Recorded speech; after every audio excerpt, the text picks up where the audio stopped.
Oh, that's why. Good Lord. Throw one thing off, everything just falls apart. Hello and welcome to the stream, everyone. Louis, thank you so much for the super chat. I appreciate that, you guys. Yeah. Thank you, sir.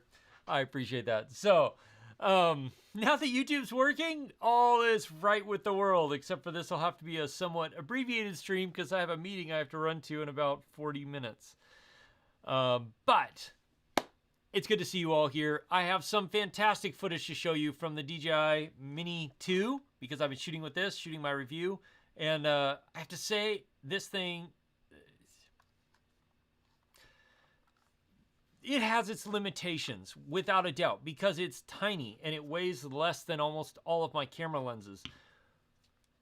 But what it can do, I think, is worth the trade-offs in the fact that it's so small and so lightweight and you can take it with you anywhere and it will fly in pretty harsh conditions. And it's USB rechargeable, so it's pretty awesome. But I don't know, what is that? Skip the 3 minutes. Oh, sorry, Eddie, I didn't see that. But honestly, I was getting some stuff ready, so I kind of needed the 3 minutes. Louis, oh, you're bespoke? Oh, cool. Okay, gotcha. I was hoping that everybody makes it over, but I know screen names and YouTube names don't necessarily match up. All right, so welcome to Wednesday night. This is Solo Creator Q&A. If you've got questions, ask me in the comments. I'll do my best to answer them. Live stream every Wednesday night. I think most of you know that and stuff, but we're gonna jump right in. So first off, I want to show you the footage from this camera because it's pretty impressive what this thing can do, and I do really like this thing, and I think this is the form factor that 360 cameras just have to have. That's my opinion. Awesome Super Stole. Oh, you're gonna love it. It's great. The only thing that's missing that I wish they'd been able to include, and I mean I think they probably didn't just because it would cannibalize the Mavic Air 2 and the Mavic Pro series, is tracking. I wish it would track you, but I totally get why they didn't put it in there. But it is a great drone, even without that stuff. So, okay. Here is the footage of just the Insta360 ONE X2 sitting on a tripod, and I just did this in post because I was filming in 360 today. It was not the greatest day. Normally there's, beautiful mountains and all that, but, it's winter and storms are rolling through left and right, so that didn't happen. But still beautiful. I don't know what they've done to tweak their color science a little bit and their artifacting, but whatever they've done has improved the camera. I like it better. So I don't know. And then this is me holding it, walking with the quote-unquote. I think this is the big strength of 360 really cameras, the fact that you can capture behind-the-scenes stuff from any anything right angle. dead center and under the Insta360 camera is going to be invisible. It's kind of like your It's actually nose pretty is cool. invisible to you. It's not actually invisible. You can't see it, but your eyes cancel it out. Your brain cancels it out. So anyway, there's that. Now, so the review will be coming next week, I think, on this thing. Cool camera. I think this is 90% of the way there for what I would want for a 360 camera to be useful in most production environments. I think it's getting there. Anyway, but this is a seriously well-built camera from Insta360. Now, the Mini 2. The review will be dropping for this on Monday if I get off my butt and edit it all together.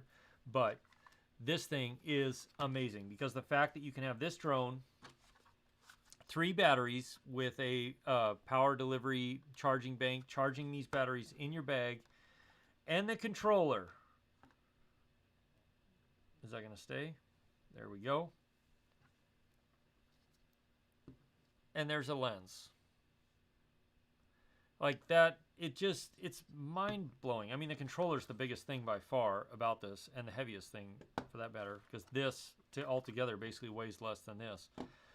But I have to say, this thing is it is amazing. It does such a good job that I think the limitations of it are worth it, in my opinion, because of what you gain from the size and what it is capable of doing. I mean, it's capable of doing quite a bit. So here is the footage I showed on Instagram that I shot with this Tuesday. So all this was shot Tuesday, sunrise, like 9:30 a.m., 10:30 a.m. Me getting ready to walk through knee-deep snow for a mile and a half to get to the lake down here by the glacier. And all this was shot, it was like 17 degrees. And for most of the places I was filming, there was a between 5 to 15 mile an hour wind, depending on where I was. And it handled it no problem. I was really worried how it would handle the cold, being that it's so small. It did fine. And in the wind, of course, they increased the strength of the motor, so it handles wind better. And it definitely handles wind better, because there was some pretty stiff and pretty cold winds blowing throughout this area here. But it handled it fine. So it's limited, like dynamic range is pretty limited. It's a small sensor, not a big surprise there, and it doesn't have a log profile or anything like that. But for the size and what you can do with it, it is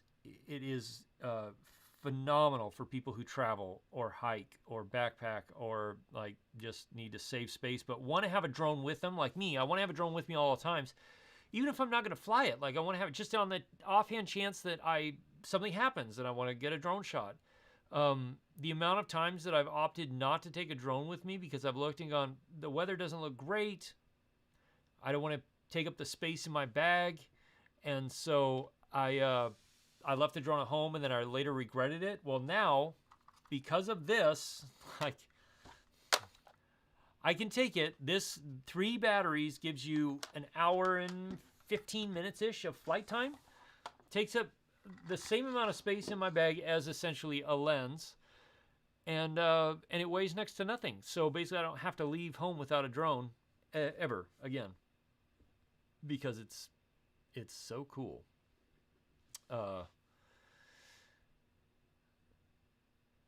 Let's see. I have missed a ton of stuff, so way better. Yes, agreed, Night Train. It is so much better. And I didn't even buy the Mini 1 because I was just like, no, it doesn't film in 4K. Can barely handle wind. I was just like, there's no point. But this thing, they made enough improvements that I was like, eh. And now I'm like, yeah, this thing is like the drone that's going to be in my camera bag all the time because it's so small and easy to have with me and capture. You know, you don't need that many drone shots, but a few here and there are really nice. And this thing's great. And I mean, the fact that it just, like, so you can hand catch and hand launch, actually pretty easy. You can hand catch it just like that if you want to. It does a great job. It's really good.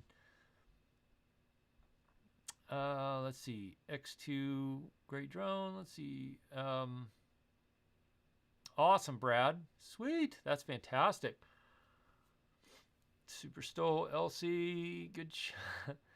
I'm trying to catch up here. See, now you have to spend more money on things you don't really need, bud. Yeah, that's kind of life, isn't it? Like,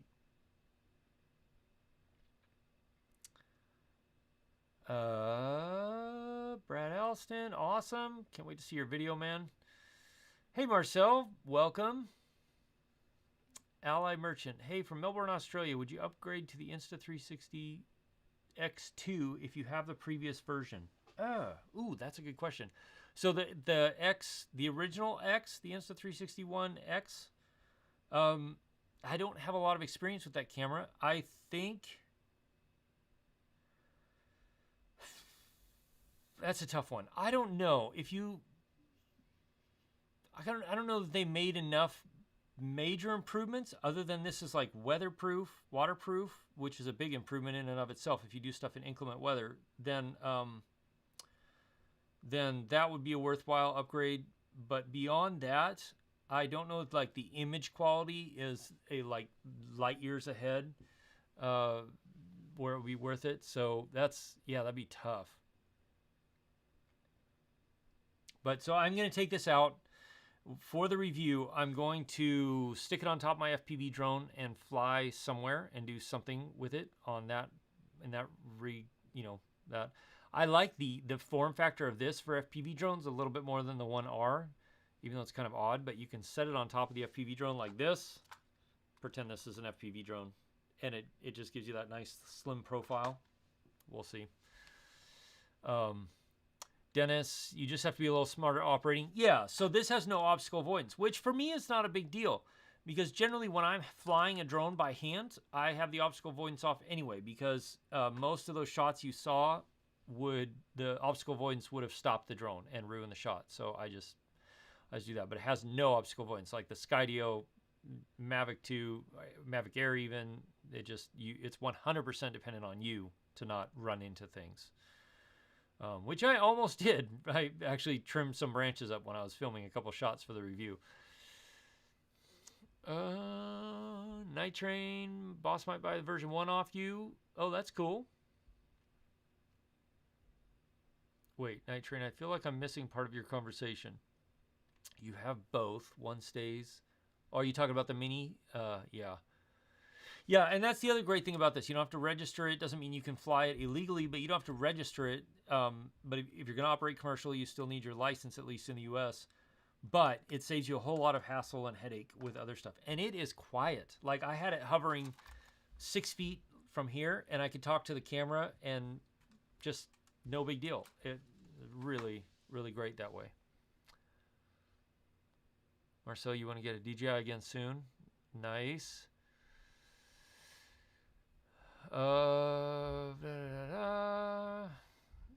You want a DJI type drone that can film in 360? Oh, that'd be pretty sweet. Julio, you have some savings. Want to start creating mini docs? Is the A7S3 or the FX9 a good one to start? You know, the FX9 is crazy expensive, but if you can afford it, why not go for it? Ooh.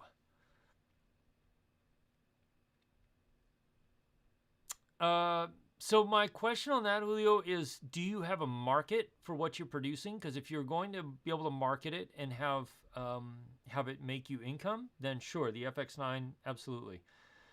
If you're unsure about your market, I mean, I would have no problems creating documentaries with the A7S3, which is what I'm filming this on now.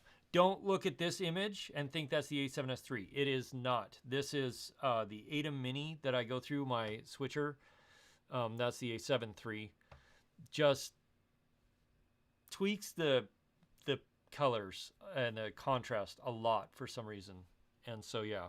But the A7S III, I would have no problems going and filming documentaries with it. It's fantastic that way. So, especially the S-Log 3 on it is really nice. Juan, Air 2 or Mini 2 for traveling? Honestly, Juan, I would go for this right now. You'll have less issues with other places you're going to go, you'll have less issues. So that's what I would do personally. Yeah, I think Night Train, you're agreeing with me, I think. That's definitely. Sunrise, have I seen Ren from Quarter Crew Fry's modded FPV quad? No drone in the shot. Yeah, so there's a couple of drone frames out there that essentially you can take the Insta360 and the drone frame gets embedded around it like this. And because everything basically on this right here is invisible, you can make anything disappear. That's why they have the invisible selfie stick, is because it comes right out the bottom, and because the images slightly overlap right here, it cancels itself out, sort of thing. So yeah. It is pretty cool.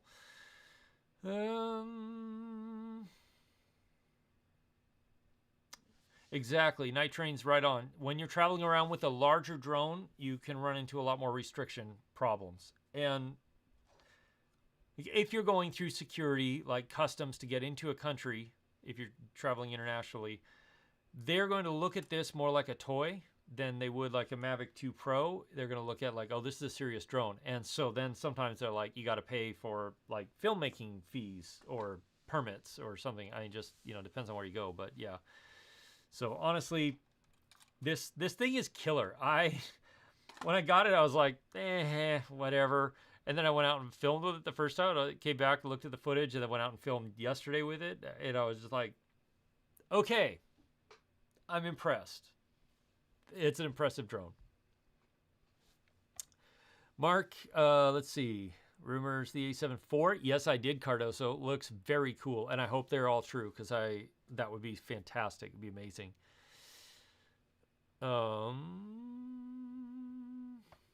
Let's see. LC Productions, Beta FPV. Yeah, so LC, you're right. Beta FPV created a drone frame that goes around this.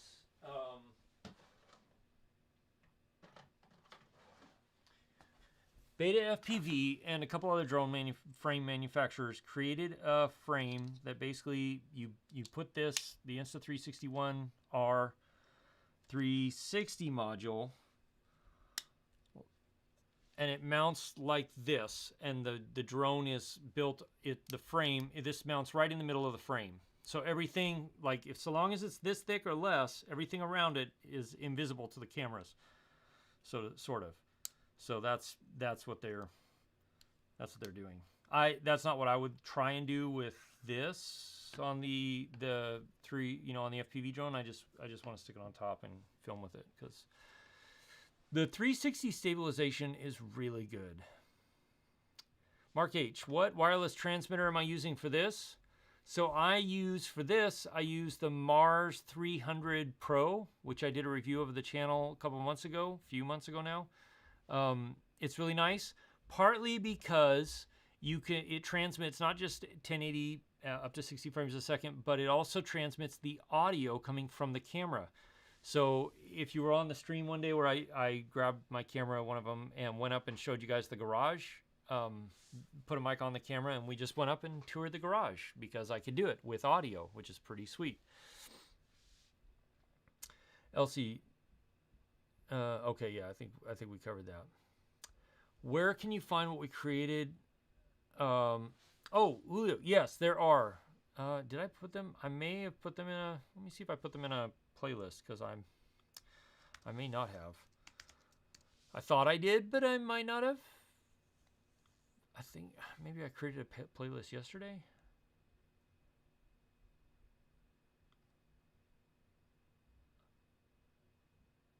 Yeah, it's not really a playlist there.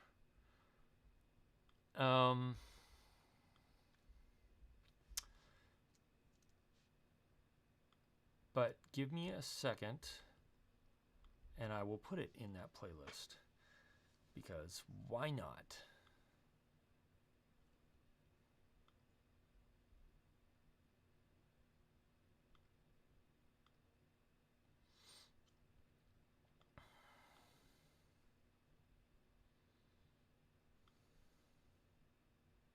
Oh, I did. It's in that playlist. Never mind. Hold on. I found out what playlist it is, what it's in. So, yeah. I woke up at 4 this morning. I don't know why, but I did. And, yeah. There it is. So this is just for you, Julio. That's the playlist. That also has like the Sony ZV-1. You can just skip that, and then it has all my other A7S III videos. And I compare the A7S III to the Sony A7 III. So if you want to watch that, you can watch those there. Blah, blah, blah, blah, blah. Let's see, 1-hour mount. There, Beta FPV night model. Yeah, Marcel. So far, nobody has produced a drone like that that is purpose built with a 360 camera like that. Most of them, like I've seen a few of the guys that fly the really big heavy lifters with like a Titan below it or above it. But yeah.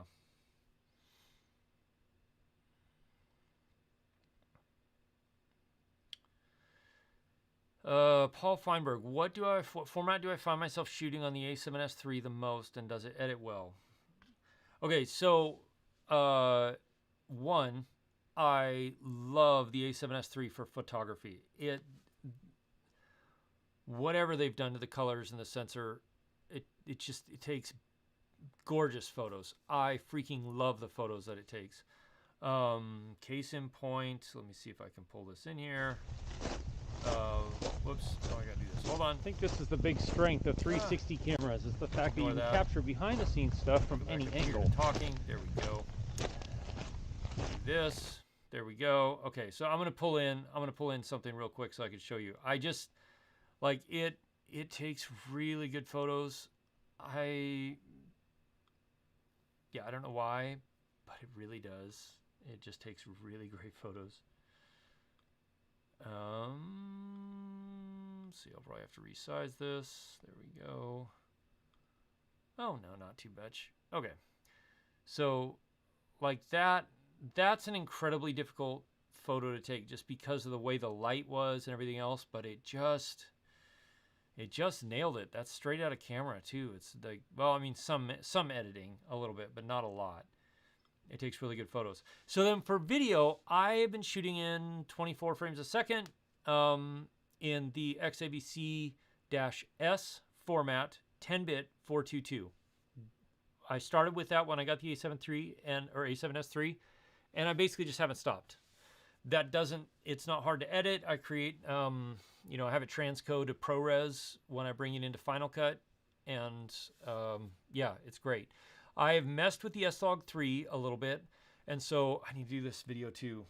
I gotta do a lot of videos in the next couple weeks, but I basically set my memory locations up 1, 2, and 3. 1 is 24 4K 10-bit XAVC-S 422. Number 2 is 4K 24 S-Log3 and XAVC-S 10-bit 422, and then 3 is my 120 4K standard colors out of the camera that I've tweaked a tiny bit, and that's the way the 4K, the first one is too, 10-bit 422 XAVC-S, and that's what I've shot with. And my computer handles it fine, mostly because I transcode to ProRes once it comes in. So I'm trying to get a hold of a Ninja 5 that I can use to record ProRes with, but so far I haven't. So,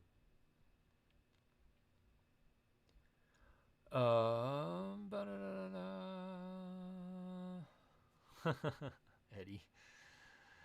LCS, let's see, Scotty2, John Burnett.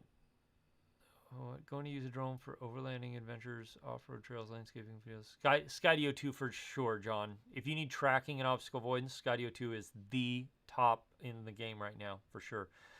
LCS, if I've tried the Steady XP module. Not yet, but I really want to, because those of you who don't know, this is a Blackmagic Pocket 4K that's going to go on top of my big FPV drone. And I want the Steady XP module to mount to this so that I can stabilize it in post. So far, that hasn't happened. Also, I think I might do a comparison between this and the A7s III. What do you guys think of that? Would you want to see a comparison of the Blackmagic Pocket Cinema to the A7s III, like head-to-head, go out, shoot the same stuff, and compare them? I'm trying to figure out if it's worth the effort. You're the new Sony drone plays Metallica and runs out of power. That's funny. Rouse me, crazy video on reviewing the Siri 50mm anamorphic clear image zoom. When I did the A7s III about clear image zoom and the parts of the glacier fell off, yes, that was incredible. And I was so fortunate to be there. It started happening and like some chunks started falling off. And the whole time I was like filming, setting up, talking to the camera, all this, I could hear stuff shifting, and so I like something is about to happen, but you never know. Like it could be, hours, or it could be like seconds, and you don't know how big whatever is shifting is gonna be either. So it worked out to where it was like, yes, that's awesome. So let's see, Paul, Sunrise, get the guests, make the graphics, do content and image transitions. Oh yeah, okay. Do I have any issues to editing 10-bit? No, I have not, actually. I'm using the first 16-inch MacBook Pro with the 5500M maxed out and 16 gigs of RAM and i9 processor on my MacBook Pro. That's what I use. and I edit off of an SSD. Everybody who edits video, you should edit off of an SSD because it is much faster than any disk drive. And then when you're done editing, drop it onto a slow spinny drive and you're fine. But yeah, I haven't had any problems. Mark H wants me to compare them for sure. Okay. No autofocus, wouldn't care. Yeah. Well, that's the thing. Like, there's no autofocus. There's no flippy screen. There's no tilty screen even. Like, this screen is, that's it. But the what you can get out of this footage-wise is really spectacular. And what you get out of that footage-wise is really spectacular. That, the A7S III, will destroy this camera in low light. But it would be interesting to see, I think.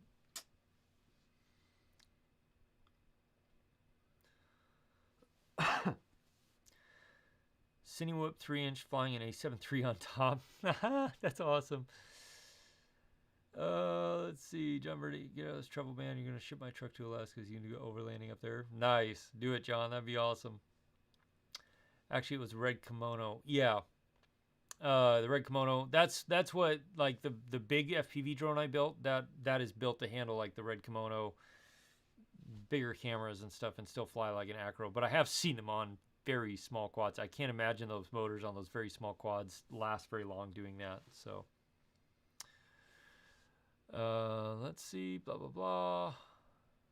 You edited on the 2019 Vega 20. I tried C-Park's footage too. It was actually jumpy, slow the timid down to 24.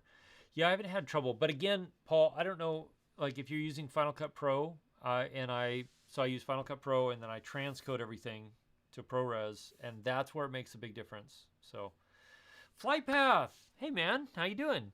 I am loving it. And since you're here now, I will play it one more time. So hopefully that's better. I don't know how you say your name, but hopefully that's better.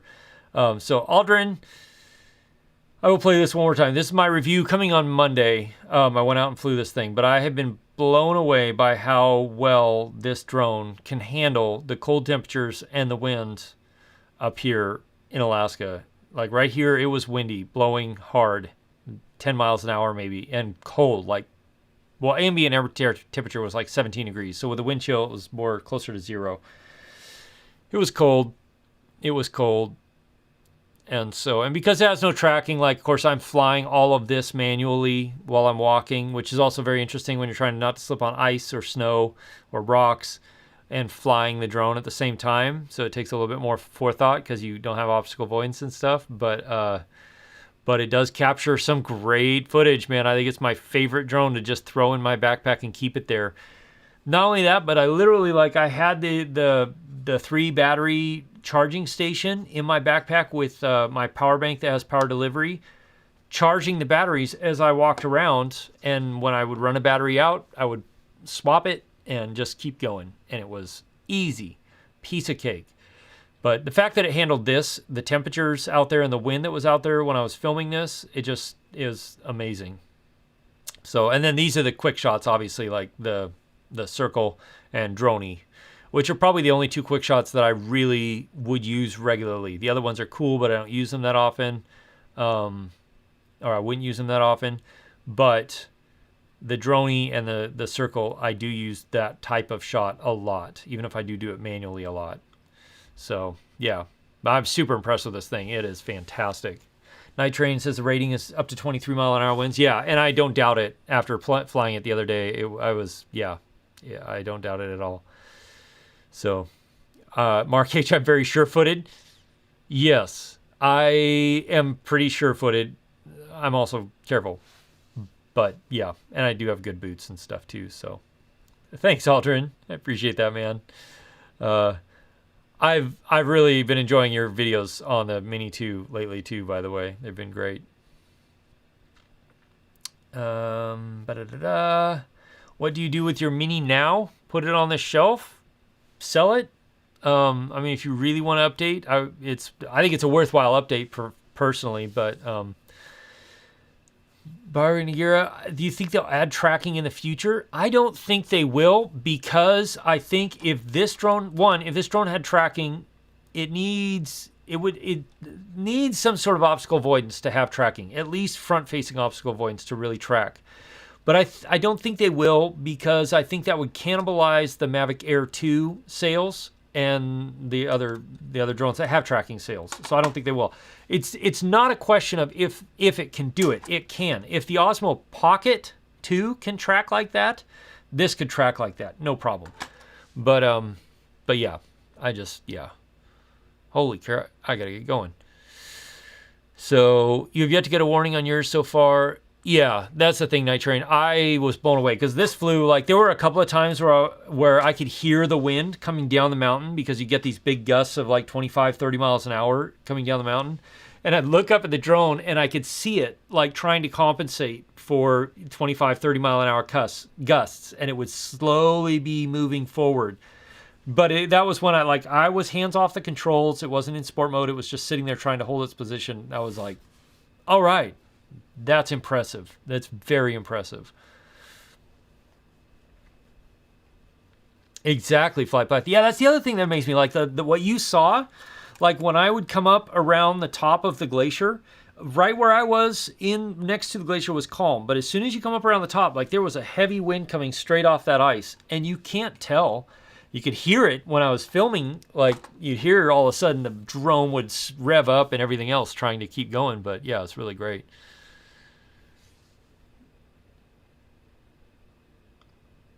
Three batteries comes with the Fly More combo. Yes, Rabs, and I would absolutely recommend the Fly More combo if you can. I have an affiliate link in the description, I think. But yes, I would recommend it if you can. Because this case and the 3 batteries that come with it are fantastic. You get an hour and 15-ish minutes of flight time out of 3 batteries. But the fact that you can just stick this on a charger, a USB power delivery charger, and have it charge the batteries while you're doing other stuff is fantastic. Broken X, strange winds. Yeah, there's always, like, glaciers generate their own wind because you have all this air that cools as it gets close to the ice and then flows down the glacier. And by the time you get down to the end of a, 6, 7, 20, 30 mile an hour, 30 mile long glacier, that wind is booking. And then a lot of times it'll mix with other wind that's happening in the area. So you'll get these really weird swirls and eddies, and it can be very interesting. Anyway. Yeah, no, I don't fly it under 20% power for sure. You can plug something in here USB-wise to do something and charge off of it if you have power delivery going in. I don't know that you can use the batteries to power. I haven't tried that out yet, but I will. I'll test it and see. Are the bats cheaper? I don't know about that. I would assume they're cheaper, Marcel, because they're smaller. One. Yeah, exactly. Exactly, Night Train, you can. Yeah. Thanks, Louie. I have a friend with one up here. It's just been a matter of our schedules trying to sync so we can connect because he's a couple hundred miles away, but we want to. You've seen him on the channel before. His name's Josiah, young guy, real cool guy. Yeah. NorCal refrigeration HVAC. So the input of this is USB-C and it is power delivery. So if you have a power bank with power delivery, which I do, it's actually powering this camera and transmitter over there right now. Then it'll power off of that, which is fantastic. So I just had that plugged in going, and I swapped out batteries as I was going. So I'd drain a battery, put it in there, pull the next one out, plug it in, and keep going. And it recharged. So I flew 4 full batteries without stopping, because it charged that, that quickly. So it's really nice. Yes, Broken X, I agree. I hope they add functionality for the smart controller. But the one nice thing about this is that it will charge your phone, and because it has a sizable battery, it actually does do a pretty good job. So my phone didn't die, but by the end of the day, it was like down to 40% or something. But thank God this charged it, because otherwise I would have lost my phone really quick. Oh, really, Night Train? I didn't know that. Interesting. That explains how they got more power. Let's see. So bidirectional. Is the USB bidirectional? That I don't know. I haven't tried it yet, but I know this is a USB out so you can go out of there and charge. Marcel, lithium ion would have been better. Yes, but it's heavier, and that's the issue a lot of times. Is it is better, but it's heavier too in most cases. So controller battery life is excellent. Same exact controller and battery as the Mavic Air 2. It lasts quite a while, and you can charge your phone with it, which is great. Mark H, have I started flying FPV indoors again? Yes, I have. I've been flying the Mobula 6, the Beta Meteor 65, Beta FPV Meteor 65, and I'm building a custom little whoop drone for inside too. And I've already, me and a friend have already destroyed 2 frames. We're working on it. So, anyway, oh yeah. Yeah, exactly. That's true, Night Train. That's the other benefit of lithium ion. Yep. And lithium ion are a little less volatile than lithium polymer. So big controller, big battery. That's right, Elsie. And so I did complain about this with the Mavic Air 2, but it has grown on me. I do like it, but I do hope, like, because I have the smart controller, I would love for them to add this to the smart controller, because I would much rather fly it with that than this. If I'm going to take a controller this size, I'll take the smart controller because it has a nice bright screen, and I don't have to use my phone then. I am not Marcel. Thanks, Night Train. I have been. It is so much fun. Yeah, and I've used it on commercial stuff. I've used it on several commercial things actually. If you didn't know, I went and did a shoot with Caterpillar, the construction excavation company that builds, Caterpillar products. Thanks, Marcel. I will. And so, and they wanted me to do, like I did a lot of regular drone stuff, but I also did some FPV stuff with them. And in their main video, they only used one FPV shot, which is one I got when I was messing around actually, but it's cool. But then in a lot of their ads I've been seeing on Instagram and on Facebook and stuff, they used a ton of my FPV footage from it, which is really cool to see that. So anyway, thanks Sunrise. You guys, I do have to run. I've got a meeting I got to get to ASAP. So barring the fact that YouTube doesn't go down again next week, I will be back same time, same place next week. Friday we'll have a new 5-minute tips video for you. And then Monday will be my review of this guy. And I think next week I've also got to release the review of this. And then I'm working on the review of this. I'm almost done with the Tamron 70-300, which is fantastic. Mark H, thank you so much for the super sticker. I appreciate it. Thank you. Till then, you all be safe. And if you have questions, you can ask me in the comments of the videos. I'll be happy to try and answer them for you. And yeah, appreciate y'all being part of this community. Hope y'all are doing well, being safe. And talk to you again soon in the next video. Cheers.